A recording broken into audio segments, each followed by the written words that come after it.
Nigeria at 65, not retiring but still waxing strong. Some are celebrating the spirit of federalism, drawing in from the federal level to subnational, of course, involving the states. So once again, happy Independence Anniversary to all of you, and we hope to continue to converse this way. We hope in 2026 we'll still be here telling each other Happy Independence Day. So we pray for longevity, we pray for continuity, and we pray that Nigerians continue to remain resilient, as our president is saying that his administration is setting things right and that the worst is over. So just a quick recap now. There's a prayer for God.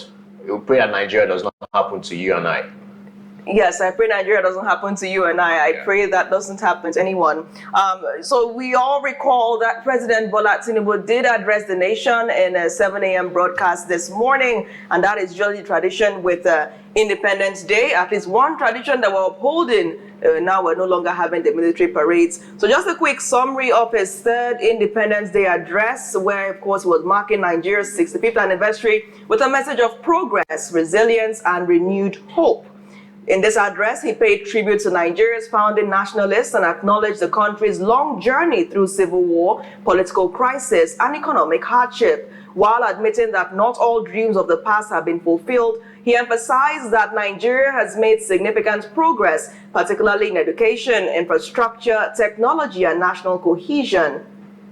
Tinubu said his administration inherited a near-collapsed economy in 2023, but chose the hard path of reform over short-term comfort.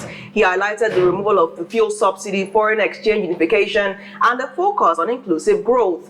The worst is over, the president declared, noting GDP growth, falling inflation, and stronger foreign reserves, the highest since 2018, he said. He also cited increased non-oil revenue, reduced debt servicing, and improved local refining capacity. He also revealed that about 330 billion naira has been disbursed to 8 million households, with 25,000 naira given to over three months to ease economic pressures for individuals in the households. Tinubu also pointed to major rail and infrastructure projects and said global institutions are recognizing Nigeria's economic turnaround.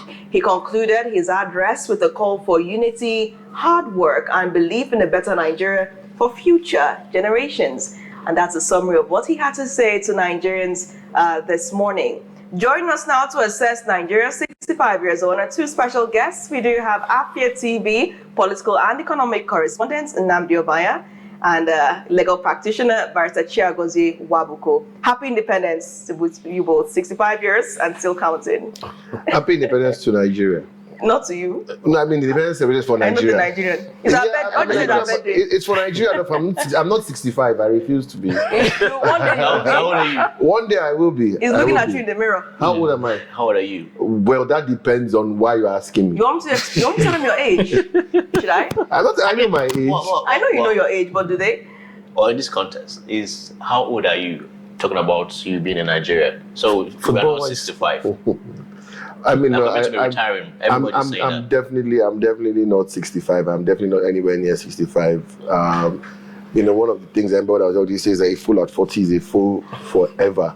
I mean, Nigeria has. I don't know if Nigeria was a fool at 40, but we seem to be behaving like an infant 65 years later. I don't know. There doesn't seem to be.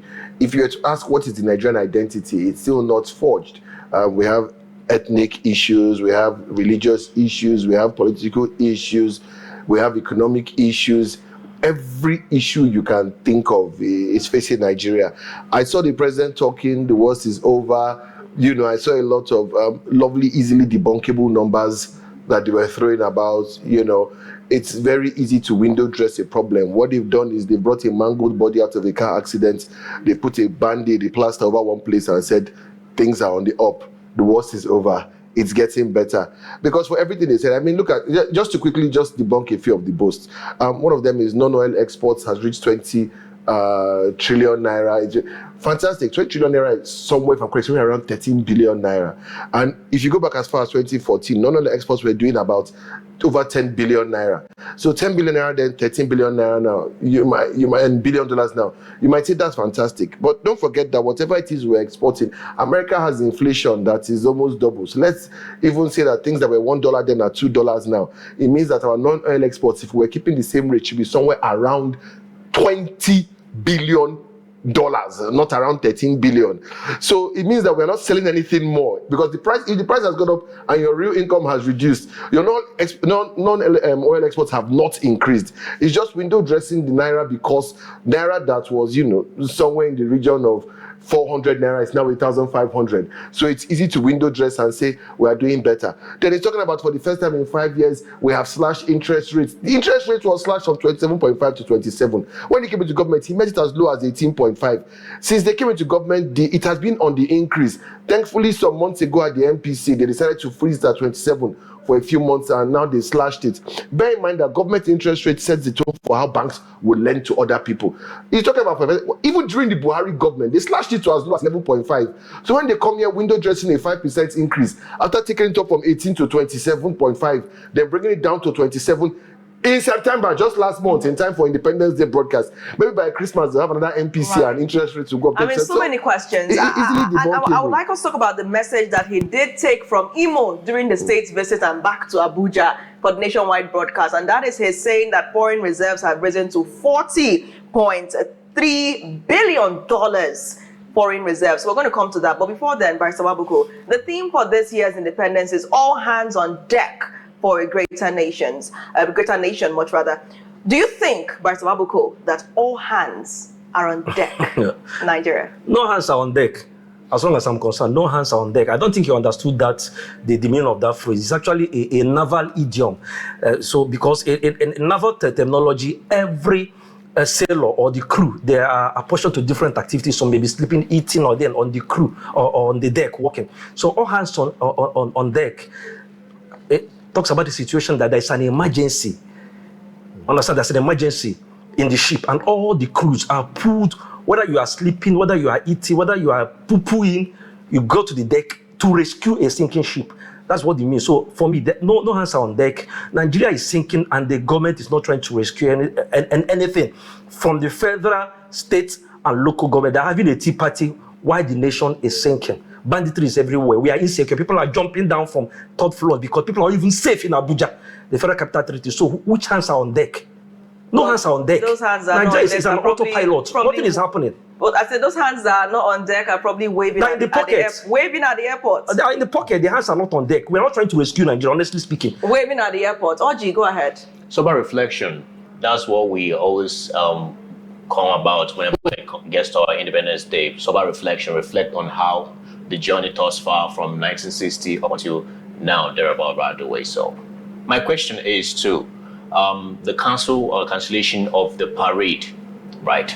Well, we see in the news, on the papers, every other day, as we're sitting right here, reeling out numbers, indices, indicators that the economy is booming. There's a boost, there's stability, and all that stuff, right? But there's nothing to celebrate. Apparently, that's the reason why the parade was cancelled, right? Because one of the things cited is when people coming to revolt, because so they know that these things are happening, right?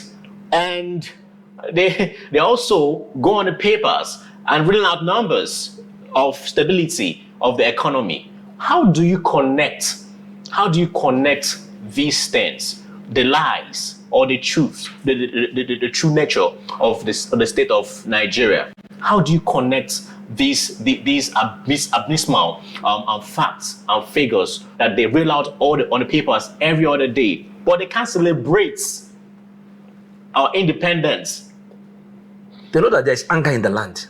If you gather people together, anything can happen. Like I said earlier on, a place that should be as secure as Abuja, in the capital area of Abuja, over 14 persons, armed robbers, the police couldn't do anything. So we're not even secure. Look at what is happening in Kwara. People are being decimated in Kwara every day as we speak. So there's nothing to celebrate. They know that too well. That's why they have to cancel the parade, because anything can happen. Abuja is not even safe again. So, like Nandi said, all these things are window dressing. They're just tissues of lies, the figment of imagination of government. Nothing is actually happening in Nigeria. Nothing. We are living by the grace of God, because if you go out today, you are not sure of coming back alive. Nobody is safe. Economy has actually collapsed. The operatives of governments are looting left, right, front, back, center. So nothing is happening. Nigerians are not happy. Okay, just like it's in the address, the speech he gave, that they distributed hundreds of millions of naira to who? To Nigerians. Who are the Nigerians? Do we even have a social record? Do we have a social documentary, a social diary of Nigerians? The poor and the vulnerable. Do we have that? We don't. So they are looting Nigeria dry, and then they are coming to tell us that, regale us with false news that we are not doing better. We are not going anywhere. We are on autopilot, and the ship of Nigeria is sinking unless we do something about it and rescue this country. Just to clarify and set a statement, because I understand also some ambiguity. So the statement said 330 billion naira disbursed to 8 million households, and each household getting 25,000. Did you get the numbers? Not each individual. No, let's not ask if Natalie got. The question is different. Do you know somebody who knows somebody who knows somebody who got? Do you even know somebody who knows somebody who knows somebody who knows somebody who knows It somebody? doesn't exist. Those are bare-faced lies. I'm not going to. By government. I don't want to disclose which, but it's a very crucial ministry to this disbursement, right? Yeah. And I don't want to say who it is. I don't want to say, but I asked somebody something, and about this. Like, wait, I want to put a Freedom of Information Act. I want to. There's a register where, and he just started laughing. That's all. That's it. He just started laughing. And so I said, no, there super records in Nigeria of I have free this matter. But that to me said everything. We've had trader money, market money, this money, that money, Empower. We've had palliative disbursement. You mean that the so-called undocumented informal sector poor people that you've been giving this money over and over again, you are still, like he said, yet to create a social register that enables us. You've not captured them since you have been giving them money. There were no conditions like get an NIN and get a BVN. Yes. You have to carry the money in cash and throw it like a new taker Yahoo boy in the club for them to receive. Who are we kidding? Naira abuse has been outlawed. Naira abuse has been outlawed. When last did they go clubbing? Yesterday at Imo State, the president said we stop speaking ill of our nation, of our country. And so what are you doing now? So let me now say this. Guys, that's you. let me now say this very clearly, right? Yeah. The president saying that is I'm sorry, with all due respect, the irony is not lost on me. The fact that while he's saying we should not speak ill of our nation, the governor of Kwara, where there is mayhem and murder, was there with him in Imo, holding ribbon for him to cut. Where people were being massacred in his state. On a daily basis. You said don't speak ill of your nation. But Governor Abdulrazak was in Imo doing what? Partying. What was he doing in Imo State? Where people were being killed in his state. And he's standing there, and the president cannot send him back to go and handle business. Talking of all hands on deck. But the time for all hands on deck, the rigger who should be holding the rope is pressing phone. And you're saying all hands are on deck?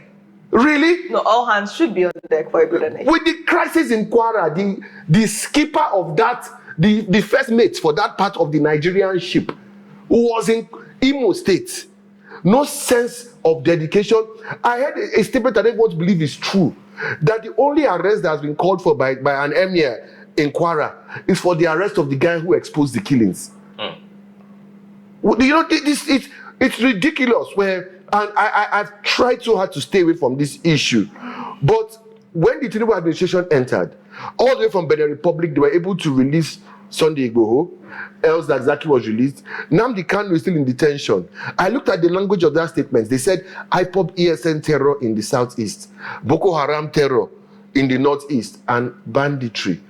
You see the very careful language that those armed militiamen with guns and cartridges in Zamfara and Katsina that are killing traditional rulers, abducting people, beheading people on a daily basis. We should always remember that in the northwest they are bandits. If the international community did not proscribe Boko Haram a terrorist organization, and guess what? It was not even the Obama administration, it took the Trump administration to proscribe them as terrorists. So it's ridiculous that Nigeria is in a situation where we are seeing all sorts of mixed signals. You are talking of, there's regional development. Is it the last minute $3 billion earmarked, quote unquote, for the Eastern Rail project? Lagos Calabar Highway on their way. Lagos Badagry Sokoto this. They said they are doing the Eastern Rail corridor. They said they've done Port Harcourt to Aba. They are doing 5 times a week. Who has entered that train before? They said they had to pause. Kayode Okpaifa, the chairman of the NRC, was in Enugu to speak with the governor. At the same time, the only thing that I remember that came out around the time he visited was all the crisis of railway property and Njemanze scandal. There was nothing about any development in railway. If you remember, that's when at the same time we're covering that story. So it doesn't, this region, first of all, does not feel any sincerity from the federal government and those who have been entrusted with standing up for the rights. And it's a shame. Yes, Alex Otti and Peter Mbah are doing their jobs as governors. We can give them some credit. Wifuru is doing some things of human capacity in Ebonyi State. Opus Odima is doing some things in tech. You know, individually, you can look at things governors are doing. But then you move to the National Assembly, where it seems as if there's a rule that only one Igbo senator must be the voice of the Southeast. At no time must we have any pressure group. It used to be Einaya Baribe. Now, Osita Setosta Ngu has taken over. We can never have more than one senator at a time speaking for the cause of the Southeast. In the Senate, creating any pressure. So I could have asked why that though. Let's continue. No, it's a part of internal reflection that even needs to happen in this region. You can see an insincere federal government. It's not doing anything for you.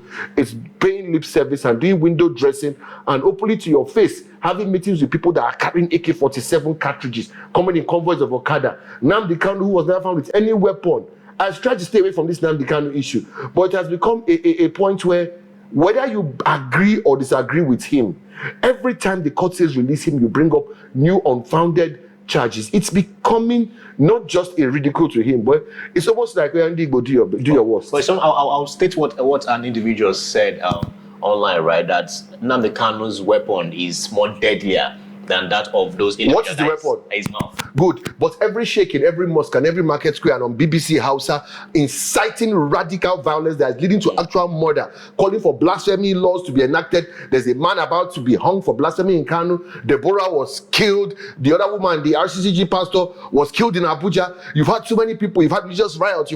We're saying that, now they are panicking. The international community is looking at Nigeria. Israel is sponsoring it. There's no genocide in Nigeria. The killing is everywhere. Everywhere, but we're burying Catholic priests on a daily basis in Nigeria. So let us stop all this thing of Nnamdi Kanu's mouth. How many Fulanis have been killed because of Nnamdi Kanu's mouth? Answer that question. They say he's always talking about Nigeria is a zoo. Fulanis are bad. Government is bad. How many Fulanis have been killed because of Nnamdi Kanu's mouth? Let us now flip it and go to what just happened in Kwara. Or is it in Owo, where they went into a church and killed people? Or is it the Reverend Father recently in Benue, Kogi, Niger, Kaduna in particular? Benue fathers it's one of the riskiest jobs in Nigeria. Right. So let us call a spade a spade. Today's our country's 65th birthday, Abi. They said sober reflection. Let us throw out some home truths for the real sober reflection. Very good points, Nnamdi. Barrister Wabuko, so many questions. This is the third independence broadcast by Mr. President. What would you say has changed since the very first broadcast? And what would you say is strikingly similar in the 3 broadcasts recorded so far? Everything is similar. Very, very similar. It's all about promises. What we will do. What we will do. Incomplete projects. Projects that are the first address, we will do this. Second address, we will do this. Today again, we will do this. But today he said the worst is over. The worst is over. The worst is over. And he also did mention that he inherited a collapsed economy that he's giving credit to his. That is a very lame thing for a president to say. It's a disingenuous statement. That is a very lame statement for a president with due respect to his person. You don't talk about when you are contest for leadership, you get both the assets and the liabilities of the country. So you get on board and you get the work done. It's not for a leader to come and lament that he inherited. Okay, what are the indices that he inherited a fair society? He said that he inherited a fair economy, right? What are the indices? What figures did he read out to us? When he acceded to the throne, what did he say? Did he say that Nigeria failed? No. He said that he has come to give us change. 3 years later, he's still lamenting over purported failing or failure of the government of Nigeria, the previous administration. Whenever a leader reads out figures like that or makes statements like that, that shows that he's not prepared to lead. So nothing has actually changed. But this time around, to be fair, he didn't clamor too much on woes. He did mention that he inherited a near-collapse economy, but he went ahead to mention the trillions saved from the corrupt fuel subsidy once removed. What has it translated to? That's the issue. the man on the street, the woman on the street, have they felt the impact of the trillions he saved from the very, very, very misguided statement he made on the 29th of May that subsidy has been removed? And then the country went on autopilot. People are suffering till date. Nigerians are still suffering. Look at what's happening now. He can't even stem the tide of Pengasin, Nupeng, and they're holding the country by the jugular. And he is the minister for petroleum. And the sector is going on. So tell me what actually he's doing. So he can't even control his own ministry, even as a president.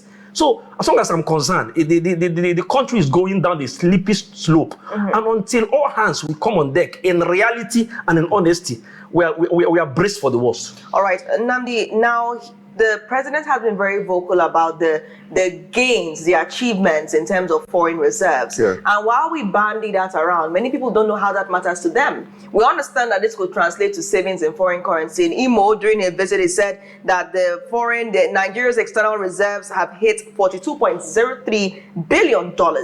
How does this matter? Why should this matter to someone in Imo? Why should it matter to Oji and I in Enugu? The problem with Nigerian leaders is that they espouse things that are decided in IMF and World Bank seminars. You know, your foreign reserves has only two reasons. One is for the valuation of your currency, and the other one is a kind of collateral so that you can keep borrowing from the IMF and World Bank. That's what it's for.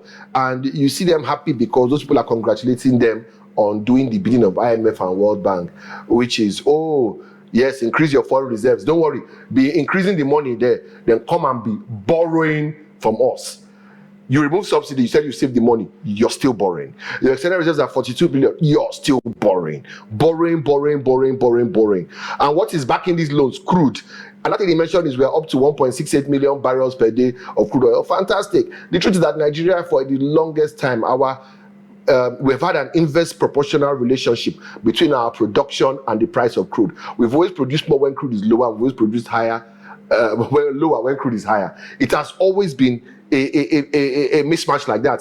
Now, it's not a Bola Tinubu thing. He inherited it. It's something we've come a long way with. But we have a single loan. I'm trying to remember which loan it is. I think it's one of the African Development Bank. I'm not sure. But it's just one loan. Requires us to produce 300,000 barrels per day to pay that loan. One loan. So imagine how many loans like that we have lined up. So even that crude that they're purporting that they've increased does not mean anything. So this foreign reserve, they should forget about it. What they are just talking about and banding is figures that give us, so our Fitch rating has gone up from B negative, Moody rating has gone up. All those ratings are just things that are saying the people who are pillaging you are happy with you. What gives you those high ratings? Let me just quickly mention it. What gives you those high ratings? They'll tell you, oh, they are seeing that Nigeria is following best practices. World Bank is happy. World Trade Organization, God bless her. I love her. Came the other day, so happy. Oh, Nigeria, Tinubu is doing some gains. But she works for the World Trade Organization. She has been with the World Bank, and their agenda is different from our own. Because what she's saying, and she's calling gains for Nigeria, is very different from what she did as finance minister from Nigeria. So I don't know what she means. So she's talking as the World Trade Organization representative. And if you now check, what are the things that they are looking for? They are looking for you to meet their agendas. When you now look at it, you hear things like inclusive trade practices. You go deeper, you hear, oh, it's when African countries are engaged in the new climate friendly. You start hearing things that cannot be measured at all. Just a lot of empty words thrown into the ether. And the real deal is that what gives you points is that the same Bill and Melinda Gates Foundation that are funding things want to check, are you buying their seeds from Monsanto? Yes. Are you implementing those GMO seeds? Then because they are the same people funding the NGOs and the World Bank and all those programs, they agree that, okay, you researchers are funding, can give them a higher rating because they are buying these seeds and they are doing these things.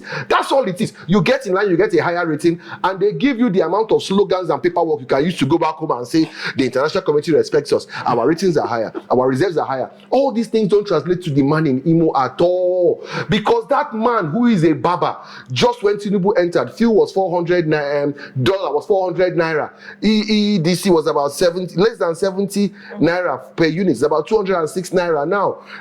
Fuel was 200 naira. Fuel is 900 naira now. If you could buy 5 liters of fuel to run his gen to cut hair at 1,000 now, he has to do it now at 4,500. 2 days will be 4,000. 2 days 9,000. It increased. The cost compounds like that. So all these things don't matter to that man. So also breaking down his speech and part of things they've achieved thus far, and I mean in 28 months, 2 years, and he said here, we are now a net exporter. Nigeria has recorded a trade surplus for 5 consecutive quarters. We are now selling more to the world than we are buying. A fundamental shift that strengthens our currency and creates jobs at home. Nigeria trade surplus increased by 44.3% in the second quarter of 2025 to 7.4 trillion naira, which is $4.74 billion, the largest in about 3 years. Goods manufactured in Nigeria and exported jumped from 173% non-oil exports as components of our export trade, now represent 48% compared to oil exports, which accounts to or for 52%. And this signals that the diversifying of our economy and foreign exchange surplus outside oil and gas. Just very quickly to debunk a few things for you very, very quickly. You see, one thing we understand in putting out statistics and research is the understanding of using timelines in the last 3 years, in the last 5 years. Everything is comparing to the Buhari government. You'd never see him go back as far as Jonathan to compare statistics because you would have a real problem. It's always in the last 3 years, in the last 5 years. That was why when I was talking about, talking about trade and all that, I went as far back as 2014 to explain to you. Because when you calculate properly using the right matrices like dollar value and inflation, you find out that all this is a lot of beautiful paperwork. A lot of times we are now exporting more than we are importing. Look, I'll give them credit for increasing non-oil exports, making it as much as 48%. At a point in time, Nigeria's revenue from exports used to be as high as 90%, 96%. From here, it's actually saying that I know. I'm giving them credits. Yeah. I'm giving them credits for that. You see, but you should also give Dangote credit too, because a lot of it is that he's refining crude here and we are making, the more we refine here, the less we need to export. And very importantly, when they say that net exporter, you see, these are very tricky terms. Net exports simply means you are exporting more than you are importing. Yeah. Right? The reason is not that we are exporting far more, is that we are importing far less because we don't have the purchasing power. That is the problem. 1,500 naira will only get you $1. When 100 naira was getting you $1, people were importing anything, anyhow. We don't have the purchasing power. Even the quality of things being imported. Check it now. More of our imports come from China, less from US, less from UK. You now see China, Vietnam, Indonesia. We have to move to the cheaper manufacturers because we don't have purchasing power. And then this idea of, I also just very careful when we talk about increasing our exports. It's not a good thing necessarily because we are not sending out processed or semi-processed goods. All we keep doing is bunching up our raw materials and exporting them. And we've been doing this since. It's just that one of the few highlights of the government is that they've captured more of the illegal mining sector and, brought it into the proper formal sector. So we can now see more of what is being exported. It's not that they were not doing it before. They've always been exporting a lot of those things illegally. Let's come to you now, and still speaking on the gains, as the president mentioned. He said that to get Nigeria to a more inclusive growth level, the dividends of governance are now being delivered to everyone through road infrastructure, other things that didn't exist before. So he did mention that people are now being pulled in more, enjoying the commonwealth, as he cited. The commonwealth of Nigeria has been enjoyed through these initiatives to the people that they see every day in terms of infrastructure. Does that justify Nigerians' involvement in the commonwealth under his administration? Well, I don't know what Nigerians are enjoying according to him. We are not secure. We are not secure. We are not safe. The price of goods and services are skyrocketing. So does it mean all those haphazard infrastructure that they are putting on that will collapse in the next couple of months? So I don't know. Is he talking about the billions of naira they said they gave to indigent and vulnerable people? So I'm here to understand what he's talking about from his address, because Nigerians everywhere, if you take a trip down to the street and ask Nigerians how they are faring, they will rate this government as the worst ever. That's the fact. So these things are mere paperwork that are just meant to make us to feel irate, to feel happy about what is happening in Nigeria. People are suffering. Nigeria is not secure. A lot of people are trying to leave the country. A lot of people are trying to run away from the country because things are not going well as it ought to be. We can only hope for the better. But for now, nothing wonderful is happening under this administration. All right. I mean, right now, our correspondents are on ground trying to gain reactions of Nigerians. Of course, on the 65th anniversary, Nigerians will be reading out their thoughts as Nigeria marks this significant milestone. So stay tuned for that in subsequent bulletins. We've got a quick break now. When the monitor returns, we'll head into assessing the presidential visit to Imo State as the state's governor has launched a new book, Decades of Progressive Governance. Do stay tuned.